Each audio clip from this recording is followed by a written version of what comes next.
1 tahun pandemi COVID-19 masuk ke Indonesia, kini negara kembali diperhadapkan dengan temuan 2 kasus mutasi COVID-19, yakni B117 pada Senin malam.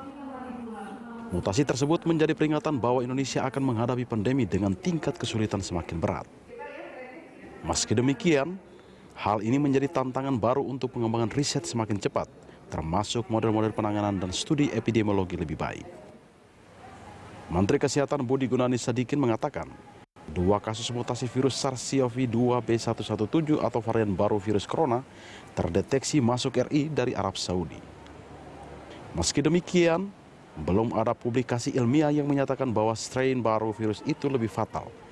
Namun virus baru tersebut lebih menular. Varian itu sudah menyebar ke banyak negara, ya. Tidak membuat lebih fatal, tapi penularannya lebih cepat. Ya. Yang penting buat kita adalah selalu memastikan memakai masker, mencuci tangan, dan menjaga jarak. Ya. Udah terbukti kalau kita disiplinnya lebih baik sambil menunggu vaksinasi kan yang selesainya kan akan setahun. Itu kita udah lihat jumlah kasusnya menurun. Sampai sekarang belum ada laporan ilmiah yang bilang bahwa vaksinnya ada tidak bisa melawan virus baru ini. Jadi data yang ada sampai sekarang, seluruh vaksin yang sudah disetujui atau masuk di list WHO masih bisa efektif terhadap virus ini. Tidak hanya satu jenis vaksin. Mutasi tersebut menjadi peringatan bahwa Indonesia akan menghadapi pandemi dengan tingkat kesulitan semakin berat. Sementara itu, jumlah kasus di Indonesia pada 1 tahun peringatan COVID-19 sudah mencapai 1,3 juta orang dan 36.325 orang meninggal dunia. Situasi pandemi seperti peristiwa Perang Dunia Ketiga, di mana seluruh dunia berhadapan dengan musuh tak kasat mata yaitu virus corona. Pandemi telah berdampak kepada seluruh lini kehidupan, baik skala makro maupun mikro. Pada skala makro, pandemi memukul kesehatan dan perekonomian masyarakat, sedangkan pada skala mikro, pandemi juga mempengaruhi proses pendidikan anak-anak. Sementara itu, pasca diumumkan mutasi virus COVID-19 strain B117, Satgas Penanganan COVID-19 mulai memperketat protokol kesehatan di akses pintu masuk bandara dan pelabuhan guna memantau kedatangan orang dari luar ke dalam negeri. Tim Liputan Berita 1.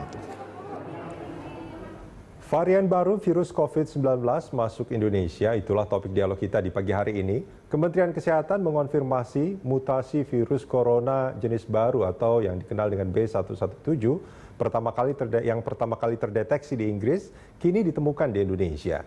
Seberapa berbahayanya tingkat penularan varian baru COVID ini? Untuk membahasnya kita terhubung dengan Direktur Lembaga Biologi Molekuler Eijkman, Profesor Amin Subandrio. Selamat pagi, Prof. Amin. Selamat pagi Mas Rudi dan pemirsa semuanya. Baik, terima kasih Pak sudah meluangkan waktu bersama kami di pagi hari ini, dan kami juga mengundang Anda pemirsa untuk berinteraksi melalui sambungan telepon yang nanti ada di layar televisi Anda. Prof, ini kemarin kita ini dalam tanda kutip ya memperingati 1 tahun virus COVID ini terdeteksi di Indonesia. Ini adalah ulang tahun yang tidak perlu dirayakan sebetulnya. Apalagi setelah pernyataan Wamenkes bahwa terdeteksi ada virus baru yang menurut keterangannya ini jauh lebih berbahaya dalam hal menginfeksi. Meskipun soal fatalitasnya mungkin tidak berbeda, tapi kalau dia menginfeksinya jauh lebih berbahaya, saya membayangkan ini akan lebih banyak lagi, akan ada semacam multiplying effect mereka yang akan terinfeksi. Kurang lebih begitu nggak, Prof? Kesimpulan awamnya ini? Ya, makasih Mas Rudi. Jadi dari pengamatan di laboratorium, perubahan-perubahan yang terjadi pada varian baru ini memang menyebabkan virus itu lebih cepat masuknya ke dalam sel. Nah, itu kemudian diterjemahkan sebagai lebih cepat menular. Ya, jadi yang karakteristik yang paling menonjol dari varian inilah dia lebih cepat menular 40-70% dibanding dengan yang lainnya yang bukan varian itu. Tetapi juga ada karakteristik lain karena ada perubahan di protein S-nya, protein spike-nya itu. Eh, itu mungkin akan bisa mengganggu diagnostik PCR ya. Artinya PCR itu kan mendeteksi gennya. Nah, kalau gennya berubah mungkin tidak sepenuhnya dikenali oleh reagens-reagens yang ada. Ya, walaupun sebetulnya setiap reagens itu tidak mendeteksi hanya satu saja, tapi ada 2 atau 3. Ya.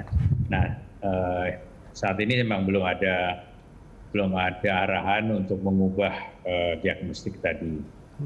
Yang ketiga adalah yang dikhawatirkan bahwa perubahan pada spike protein itu akan mengubah struktur antigennya, sehingga nanti dia tidak bisa dikenal dengan baik lagi oleh antibodi yang dibangkitkan melalui vaksinasi. Ya. Tetapi ini pun belum terbukti dengan kuat, ya. Artinya belum ada publikasi yang mendukung. Bahkan beberapa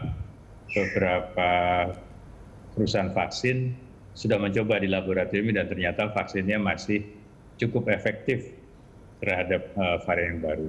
Memang di Afrika Selatan pernah dilaporkan adanya penurunan efikasi ya dari vaksin tertentu terhadap virus ini, tapi ini belum menyebabkan suatu arahan atau kesimpulan bahwa vaksin yang ada ini menjadi tidak efektif.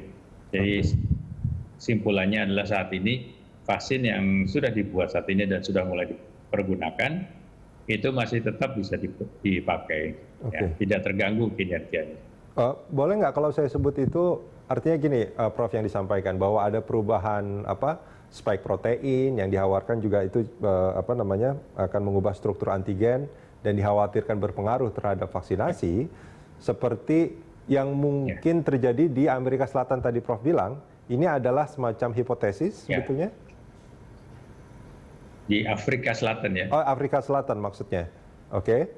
Ya, Afrika Selatan itu bukan hanya hipotesis, memang sudah diamati, tapi di kalangan terbatas ya, artinya belum secara luas. Dan itu mereka mengamati ada penurunan. Dan itu salah satu penyebabnya adalah karena virus yang dari varian yang pertama kali terdeteksi di Inggris ini. Ya, walaupun ada perubahan sedikit yang di Afrika Selatan tidak sama persis yang di Inggris ya. Tetapi maksud saya ini fenomena ini memperlihatkan bahwa mutasi yang terjadi pada virus itu bisa saja mengubah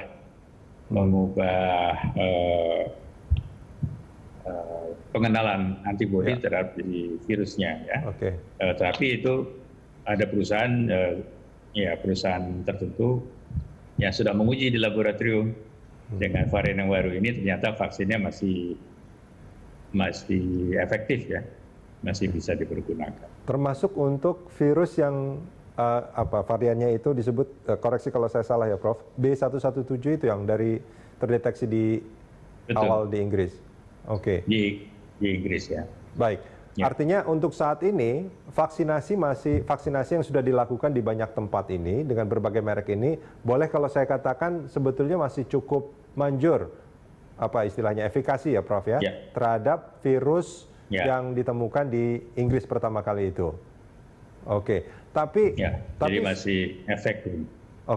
Tapi soal dia kemampuan menginfeksinya, tadi sebetulnya lebih karena dia lebih mudah masuk ke dalam selnya sehingga orangnya terus kemudian terinfeksi, atau juga penyebarannya, Prof?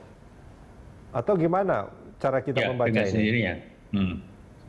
Ya, jadi di laboratorium itu karena ada perubahan pada spike proteinnya, itu menyebabkan reaksi yang terjadi.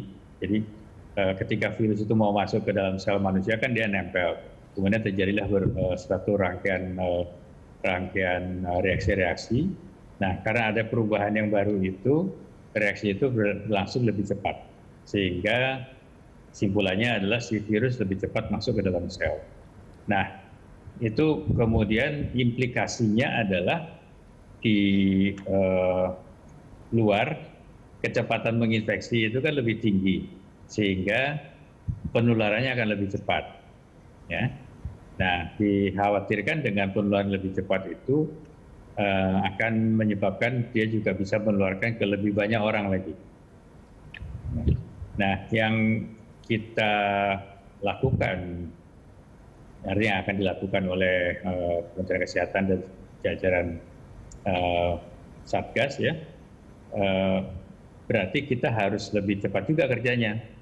Ya, jadi kalau kita mendeteksi misalnya adanya satu klaster, ya, dimanapun itu, yang terjadi dalam waktu yang relatif singkat, maka itu harus diwaspadai. Ya.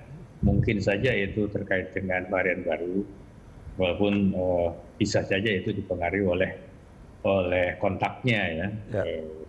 Misalnya kerumunannya lebih besar. Tapi kalau misalnya fenomena itu memang diamati secara khusus, maka kita akan targetkan itu menjadi satu grup yang harus diperiksa segera dengan teknik namanya whole genome sequence. Oke, Prof, kalau tadi dikatakan bahwa kemampuan dia menginfeksi itu kecepatannya itu tinggi, terus juga akan menyebabkan penularan yang cepat, itu ada hitungannya nggak, Prof? Misalkan 2 kali lipat dibandingkan virus yang sudah dikenal sebelumnya, atau berapa kali lipat gitu, Prof? Atau berapa persen mungkin? Ya. Menurut pengamatan yang di laboratorium itu sekitar 40-70%. Lebih Jadi cepat? Lebih cepat. Oke. Ya, artinya kalau 100% lebih cepat kan berarti kan 2 kali lebih cepat. Oke. Ya, tapi itu sudah cukup signifikan, ya. 50% lebih cepat aja udah cukup signifikan sebetulnya. Ya. Artinya boleh nggak kalau saya sebutkan bahwa sebetulnya dengan ditemukannya varian yang dari Inggris ini sebetulnya pandemi COVID-19 yang sebetulnya menjadi ancaman serius ini menjadi lebih dari sekedar serius, tapi sangat-sangat serius sebetulnya saat ini. Ya, dikhawatirkan demikian. Tetapi ingin saya sampaikan juga bahwa secara epidemiologis itu belum dilaporkan secara luas, ya. Jadi itu kan tadi pengamatan di laboratorium. Nah, kita harus membuktikan di lapangan, artinya secara epidemiologis apakah memang betul satu orang itu bisa menularkan ke misalnya tadinya reproduction number-nya satu orang menularkan ke 3 atau 4 orang. Ini meningkat menjadi misalnya menjadi 5 orang atau 6 orang. Itu juga harus kita amati. Saat ini kita belum punya data itu dan juga belum ada laporan di internasional. Dan juga waktu yang dibutuhkan untuk satu orang bisa menularkan ke orang lain. Jadi istilahnya doubling time itu juga belum ada yang melaporkan. Jadi itu baru hipotesis berdasarkan pengamatan di laboratorium. Ya. Nah ini Prof, kenapa saya kok ini sebagai orang awam nih Prof, yang berpikir bahwa wah ini menjadi sangat-sangat serius ancamannya, itu karena yang saya pahami Pak Menkes itu menyebutkan bahwa salah satu cara supaya ini tidak menjadi ancaman serius adalah disiplin untuk menerapkan protokol kesehatan.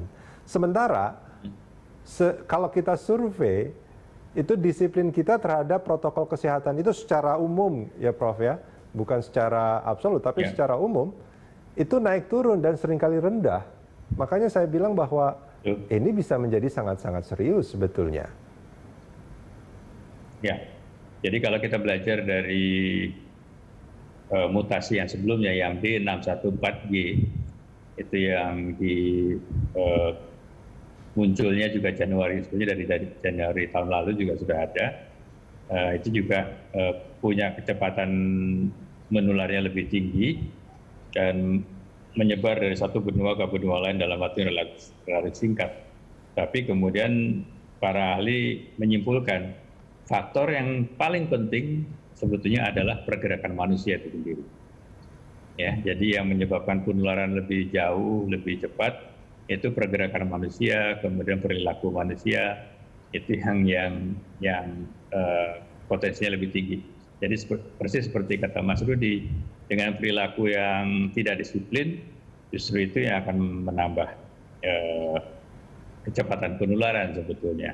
Ya, jadi dengan ada atau tidak adanya mutasi ini sebetulnya kalau boleh saya sampaikan, kita tetap harus melaksanakan 3M dan 3T itu ya, dengan disiplin yang tinggi, dengan ketat. Baik. Ya, itu yang lebih penting sebetulnya.